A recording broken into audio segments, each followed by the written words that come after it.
mengganggu tamu-tamu.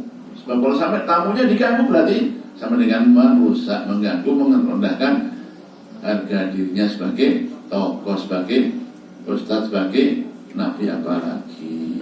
Baik, lanjut Pak Bambang. Tidak adakah di antaramu orang yang pandai? Yang tiga Bapak Ibu diingatkan. Alaysa minkum rajulun rasyid. Tidak adakah di antara orang yang pandai? Bahasa masa ini goblok apa? Apa ya? Kita akan itu saja. Ada enggak di antara yang pandai, bisa menalar, bisa melogika, bisa mikir? Ini kan perbuatan yang enggak baik. Ada yang cerdas, ada yang bodoh semuanya. Masya Allah Bapak Ibu, bahasanya indah sekali. Alaysa minkum rajulun rasyid. Ada enggak yang orang yang pandai? Kalau pandai sadarlah. Kenapa Pak? Ini logikanya enggak masuk logika Bapak. Jangankan manusia, maaf, binatang saja enggak ada Pak. Iya. Gitu. Binatang yang bodoh belum pernah terjadi Pak. Bangsa lagi belum pernah terjadi. Itu binatang. Apalagi makanya ada enggak ente yang pintar, yang cerdas, mikir. Kata siapa? Nabi Lut mengingatkan kaum yang tiga.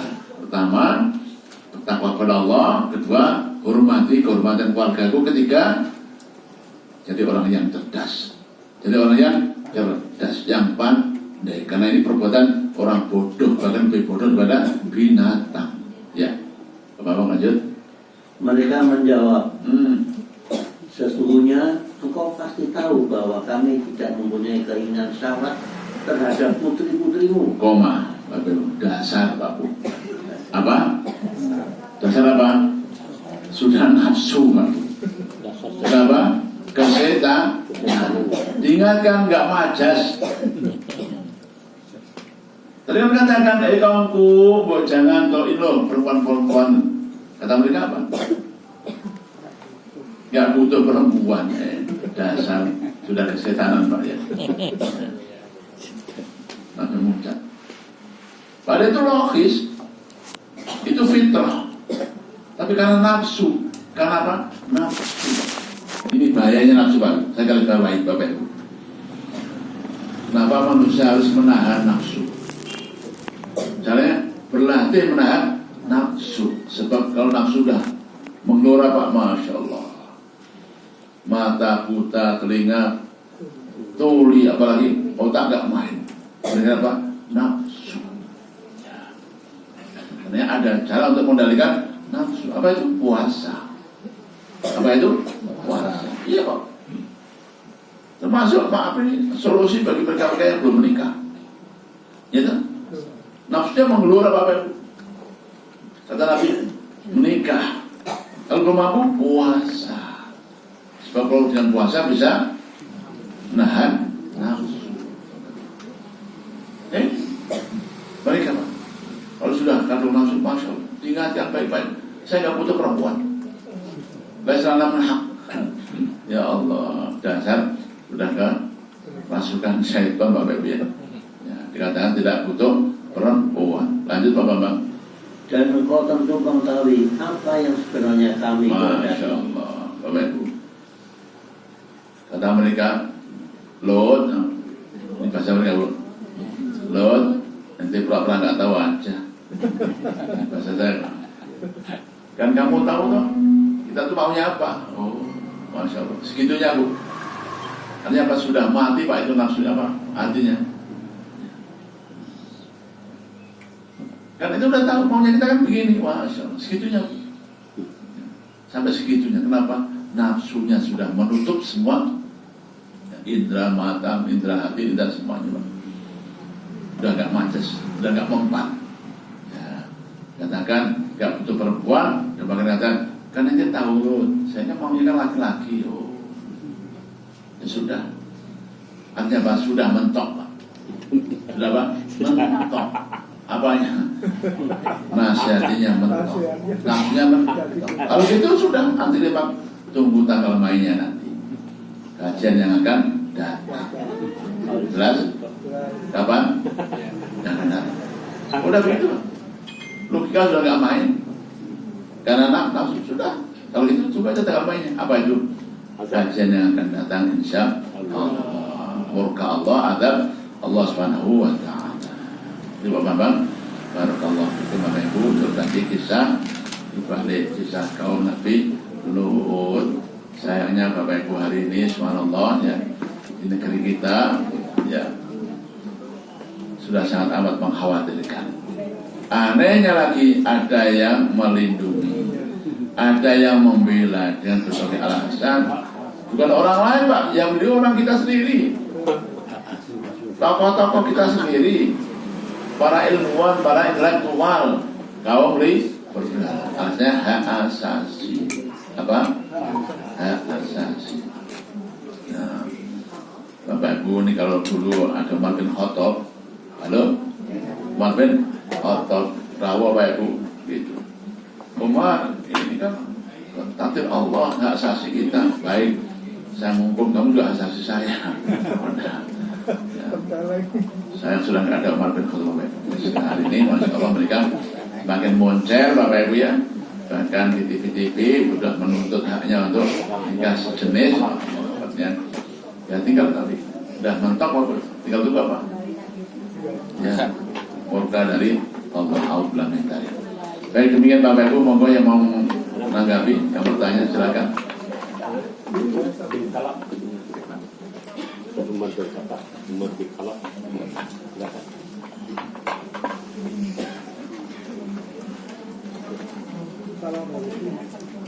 Monggo Pak, silakan. Assalamualaikum warahmatullahi wabarakatuh. Waalaikumsalam warahmatullahi wabarakatuh. Ustaz, kisah-kisah yang diceritakan dalam Al-Quran itu sangat menarik dan tidak berhenti ketika masanya sudah selesai. Di mana pada zaman kita sendiri sekarang ini banyak dijumpai peristiwa-peristiwa perlakuan-perlakuan yang berulang misalnya. Padahal nantinya endingnya adalah yang akan datang murka Allah. Ada kriteria di mana suatu negeri itu akan dihancurkan oleh Allah. Di antaranya yaitu merebaknya LGBT. Yang kedua, penguasa yang menindas rakyatnya. Yang ketiga, merebaknya riba. Ketiga-tiganya ini akan senantiasa menghadapi dengan kekuatan Allah. Bagi kita yang senang ngaji, mendadaburi Al-Quran, tentunya ada solusinya. Ketika Al-Quran itu adalah likomi yatafakkarun, diperuntukkan oleh orang-orang yang menggunakan pikirannya. Kalau kita ingin mengambil iktibarnya, maka kita tidak punya pilihan lain, senantiasa menggali Al-Quran, di mana Al-Quran menjadi tibyanan yatasa'alun.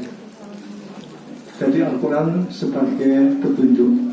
Tetapi anehnya, ketika kita rakyat biasa yang tidak punya kekuatan untuk menghalangi perilaku-perilaku yang mendatangkan murka Allah, maka bagaimana Ustaz? Sebaiknya sikap kita yang hidup di zaman sekarang ini. Demikian, Assalamualaikum warahmatullahi wabarakatuh. Waalaikumsalam. Dari tanggapan tadi Bapak Ibu, Pak Eka, ada beberapa yang harus Bapak Ibu.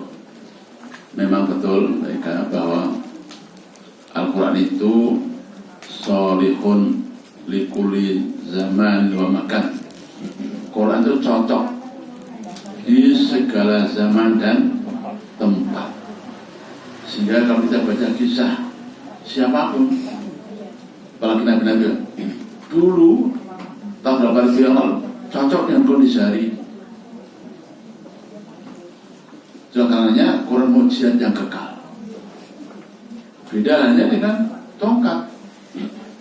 Tuhan Nabi Musa, dia wafat, mukjizatnya selesai. Sehingga hari ini tidak ada lagi tongkat Nabi Musa. Kecuali bohongan ya. Di Quran mukjizat yang kekal. Kenapa? Substansinya, kandungannya, pesannya, keistimewanya cocok kapan saja, di mana saja. Ya. Dengan membaca kisah para nabi-nabi, Pak, kita merenung, oh iya ya. Kalau gitu kita hanya tinggal nunggu mentoknya. Nah, nunggu mentoknya. Murka Allah. Nah, kalau gitu tadi yang kedua, tinggal bagaimana kita mensikapinya. Bapak Ibu, ya, kita ini ada dua hal yang harus kita sinergikan. Yang pertama, janji Allah. Allah tidak akan mengazab suatu kaum selama masih ada orang yang beristighfar. Masih ada orang yang beristighfar. Wa ma kana Allah mu'adzibahum wa hum yastaghfirun. Allah nggak akan mengazab suatu kaum selama masih ada yang beristighfar. Jikalau hari ini Bapak Ibu dengan merajalelanya maksiat, Pak hari masanya itu apa? Bapak tahu apa? Lengkap. Tadi yang disebut beliau riba di mana-mana. LGBT dendengan, terang-terang apa? Semuanya Pak. Kok kita masih alhamdulillah? Kenapa? Masih ada orang-orang yang beristighfar. Orang-orang yang beristighfar. Karena Bapak Ibu, kalau Nabi ngendika tidak luput dari 100 kali sehari istighfar. Itu Nabi. Nah kita berapa kali? Harus lebih banyak lagi. Betul? Kalau masih ada yang beristighfar, insya Allah negeri ini aman. Insya Allah. Karena kesawaban orang yang beristighfar. Nah kok ada gempa Ustaz? Kemarin di Garut. Gitu? Orang istighfar banyak. Betul enggak? Tapi Pak Bu, istighfarnya orang itu apa ya? Enggak amar ma'ruf nahi munkar. Kalau Allah ngendika, ketika ada maksiat kok diam saja, maka semuanya akan kena dampaknya. Wattaqu fitnatan la tusibanna alladziina zalamu minkum khassah. Waspadalah azab yang enggak hanya menimpa orang-orang yang LGBT saja, tapi semuanya kena. Kenapa? Kita diam. Kanu la yatanahawna 'an munkarin fa'aluh. Mereka itu apa? Tidak nahi munkar. Luweh. Pak Bu, saya belum lama kemarin Bapak Ibu lihat suasana di sana, Masya Allah, prihatin. Dulu waktu saya kecil Pak Bu, namanya anak kecil kok nggak tidur di langgar itu saru. Ya Pak. Kenapa? Berarti nggak ngaji. Butuh langkah semuanya. Jangankan nggak poso Pak, wah tambah saru nih. Ya berjanjinan sesaru. Wah nggak berjanjinan orang yang ngaji kan saru Pak. Hari ini Pak berubah 100 derajat, Masya Allah. Nggak puasa biasa, mabuk, lah biasa. Saya mikir, kenapa ya? Saya ingat Pak Kiai saya dulu tuh, Masya Allah, tokoh luar biasa, berani. Apa dia? Sekarang Pak, Kiai muda Pak, apa? Seluai. Apa penting kita nggak bisa begitu. Harus berani amar ma'ruf nahi munkar. Nah Pak, itu kurang di negeri kita. Ya. Ulama banyak, tapi yang berani amar ma'ruf nahi munkar itu tidak banyak. Apa? Itu pasti dibilang Pak. Itu hak asasi. Apa? Jadi kontradiktif. Yang satu beristighfar tolak barat, yang satu mengabaikan kemungkar. Makanya tetap ada gempa. Tadi Pak Eka, ketika riba di mana-mana itu akan mendatangkan sering datangnya gempa. Halo? Dulu makanya kok jalan-jalan gempa ya dulu ya. Iya kan? Sekarang kok setiap bulan gempa. Nah, kalau gitu Bapak Ibu, jamaah pengajian, halo? Ya. Lanjutkan pengajian. Moga-moga dari yang sedikit ini Bapak Ibu bisa menyebar istighfar kita yang dari sana selatan Bantul ada, Kulon ada, semuanya aman, insya Allah. Selama masih ada yang beristighfar, insya Allah kita ditambah lagi dengan amar ma'ruf nahi itu 2 hal yang bisa nolak bala. Itu ibadah. Allah a'lam bishawab. Ada lagi tanggapan? Cukup? Oh, monggo Bu.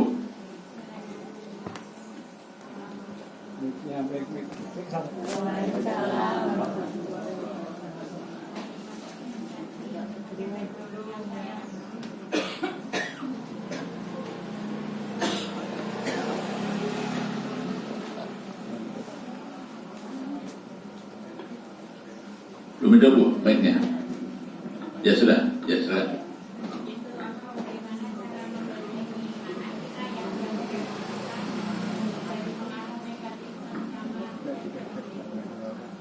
Itu aja yang saya tanya. Masya Allah Ibu, luar biasa. Ini yang nanya Ibu, mestinya nanya bapak-bapak. Bagaimana caranya membentengi anak-anak dari perbuatan negatif, termasuk LGBT ya Bu ya. Dulu ibu itu anak perempuan cuma tuh khawatir. Sekarang anak-anak itu juga khawatir. Itu. Halo Bu. Dulu perempuan tak yang khawatir. Sekarang laki-laki juga khawatir. Nah, di banyak cara Bapak Ibu untuk membentengi anak-anak. Qu anfusakum wa ahlikum nar. Jagalah dirimu, keluargamu, anak dari api neraka. Maksudnya kemaksiatan Bapak Ibu. Yang pertama Ibu, berarti pendidikan. Bentengi dengan ilmu agama Pak Ibu. Ya, ini benteng yang pertama. Berarti Bapak Ibu dari kecil orang tuanya sudah harus mengajarkan agama, dikenalkan kepada Allah.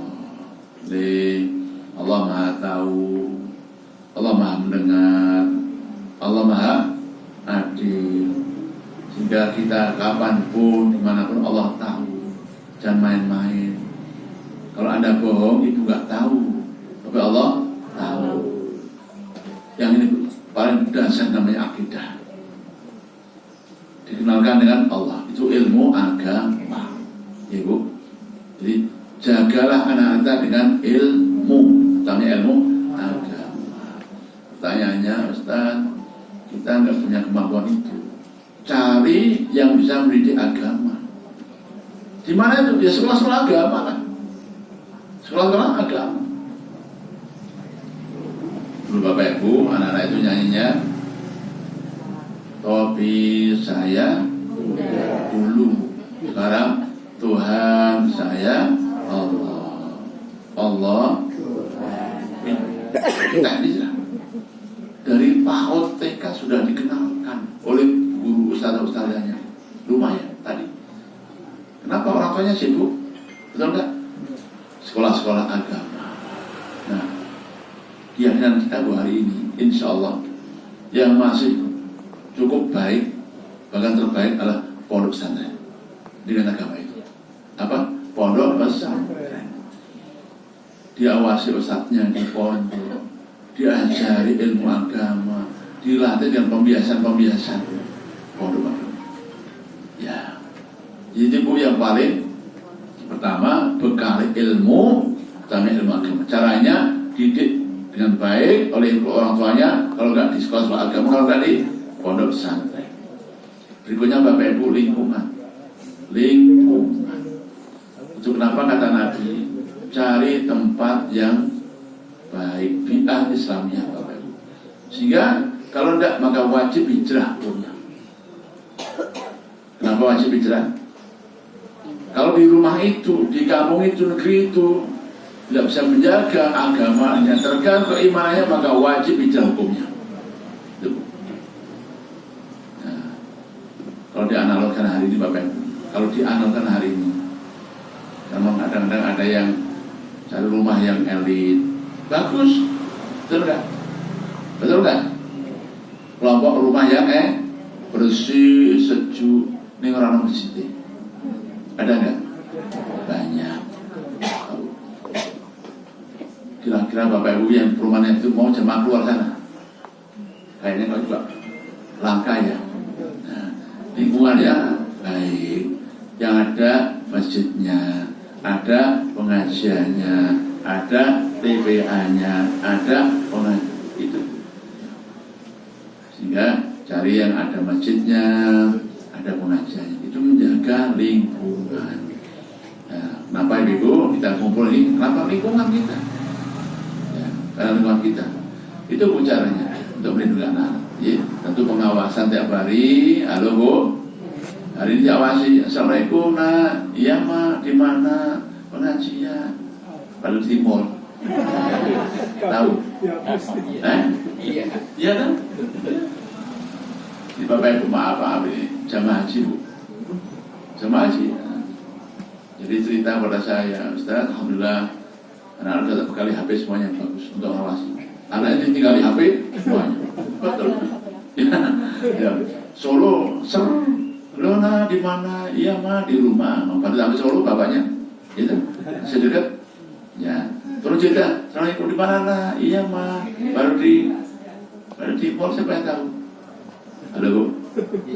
Tidak Ustaz, sekarang ada anunya HP-nya ada kameranya. Ya Allah. Bu, hari ini kelas karena ada kesulitan, ya mau di WA, jenang siji. Betul nggak? Jenang berapa Bu? 5 coba. Nah Pak Usul Ibu tadi baru ngaji mana? Ngaji yang diladon. Itu makanya dari awal dari pembekalan agamanya itu. Jika anak itu jujur, kalau orang tanya jujur, kita ya Bu, banyak hal yang harus kita sampaikan untuk bagaimana cara melindungi keluarga. Insya Allah tentu doa. Tentu apa Bu? Doa. Ya, cukup semuanya. Ya.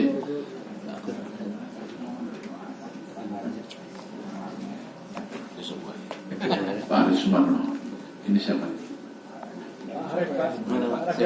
Sering tanya itu Pak.